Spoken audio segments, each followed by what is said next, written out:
साथियों नमस्कार। साथियों, ये कहानी मध्य प्रदेश के भोपाल शहर के निकट दूबेपुर नामक ग्राम की है। दूबेपुर गांव के एक बालक की ये कहानी है जिसका नाम रंजीत कुमार है। साथियों, इससे पहले कि मैं रंजीत कुमार के विषय में कहना शुरू करूं, एक बात कहने को मन कहता है। हमारे पुराने जमाने में एक कहावत चला करती थी,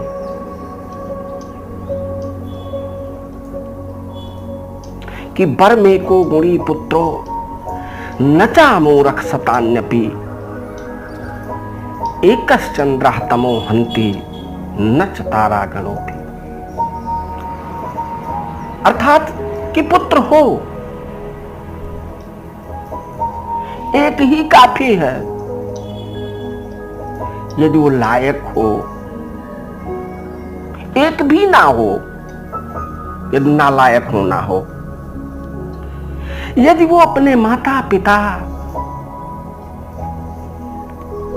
को प्रताड़ित करता हो, अपमान करता हो, तो इससे अच्छा यही है कि उसको कोई पुत्र ना हो, ऐसा बुजुर्ग लोग कहा करते हैं। ये कहानी है रंजीत की। रंजीत के जन्म से पहले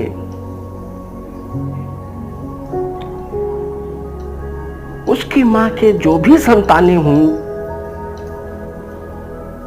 वो काल कवलित हो गईं। वो बिल्कुल अल्पायु में ही वो सभी संतानें मर गईं। इसलिए उस घर में रंजीत के आने से पहले पूरे घर को लोग बड़वा कहा करते थे। बड़वा की पदवी होती है। जिस घर में एक ही संतान हो, दूसरा ना हो, तो उसे बड़वा की संज्ञा दी जाती है। साथियों, रंजीत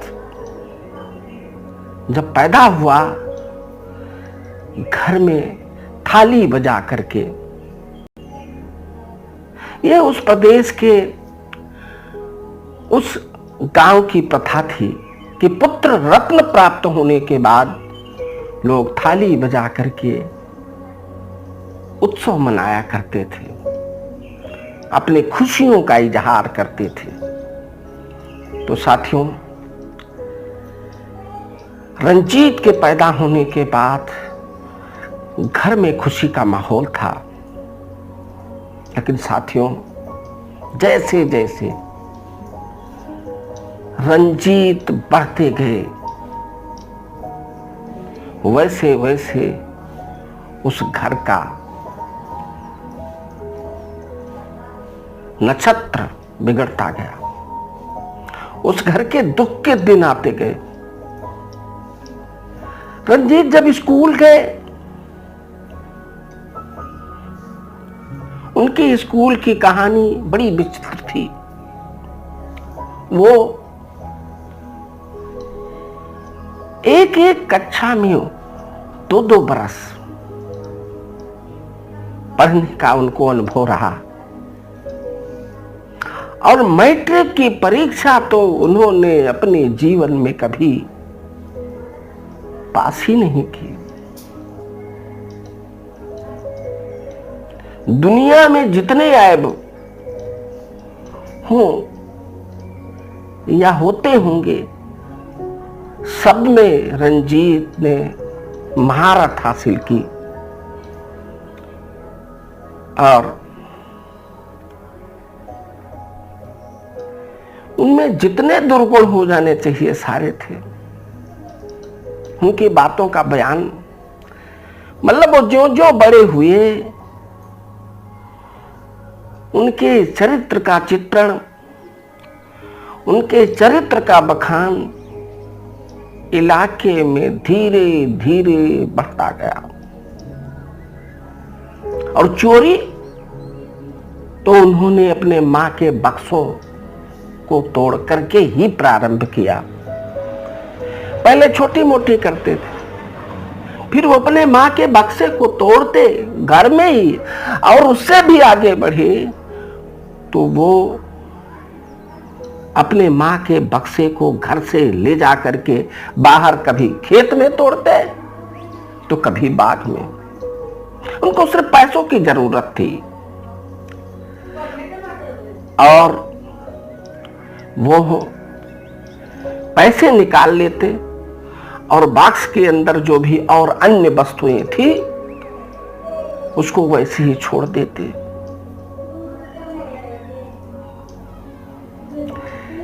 उनका सिलसिला यूं चला कि आप ये मान के चलिए कि धीरे धीरे घर के बर्तनों को बेचने लगे। और बर्तनों के बेचने के सिलसिले में एक बार वो हंडा बेचने बाजार में जा रहे थे तो थानेदार ने पकड़ लिया। थानेदार वो हंडा भी थाने ले गए और रंजीत महाशय को भी थाने ले गए। मुश्किल से उनके पिता ने थाने में कुछ घूस दे करके तब उन्हें छुड़ाया। उनकी लीला विचित्र थी। चरित्र तो उनका इतना अच्छा था जिसका कोई जवाब नहीं, पर स्त्री गमन में वो माहिर थे। और इसके लिए भोपाल जेल में भी वो 1 साल रहे और मध्य प्रदेश के उच्च न्यायालय से उनको उनके पिता ने छुड़ाया। और जब उनके पिता ने उन्हें छुड़ाया तो उन्हें लगा कि शायद अब वो सुधर जाएं। सुधरना क्या होता है? कौन सुधरता है जी? कहते हैं कि होनहार बिरवान के होत चीकने पात, अर्थात जिसको जैसा बनना होता है उसके लक्षण शुरू में ही दिख जाते हैं। और रंजीत के भी दिख गए। शादी हुई, उसमें भी बड़ा करामात किया। पूरे इलाके में किसी को छोड़ा नहीं जिससे उन्होंने कर्ज नहीं लिया। वो ऐसा कोई बचा नहीं जिसको उन्होंने ठगा नहीं। नाथित रिश्तेदार नाना बहानों से उनसे कर्ज लिया और किसी को वापस नहीं किया।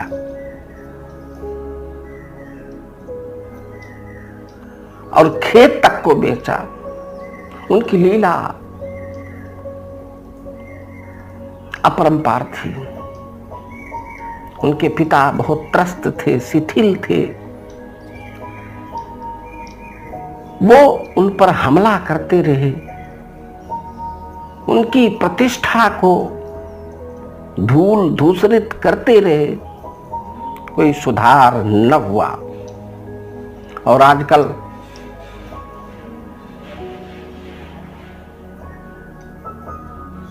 अपने पिता पर हमला करने के नाना तौर तरीके अपना रहे हैं। देखो क्या होता है। सच ही तो कहते हैं, ऐसे पुत्र से पुत्र ना होना ही श्रेयस्कर है। उनके पिता अभी भी उम्मीद लगाए बैठे हैं कि शायद उनमें कोई सुधार हो, ताकि उनका जीवन, बचा खुचा जीवन 80-82 साल की उम्र में वो हर दिन प्रताड़ित होते हैं, हर दिन जीते हैं, हर दिन मरते हैं, और वे कहने को मजबूर हो जाते हैं कि ऐसे पुत्र से पुत्र ना होना ही अच्छा है। साथियों, उनकी जुर्म का सिलसिला जारी है और वो देखो कब तक जारी रहे। होनी को क्या मंजूर है, ये प्रश्न भविष्य ही तय करेगा। साथियों, ये कहानी आपको कैसे लगी इस पर कमेंट करें। वीडियो को लाइक करें और चैनल को सब्सक्राइब करें। इसके साथ मैं अपने वाणी को विराम देता हूं। नमस्कार।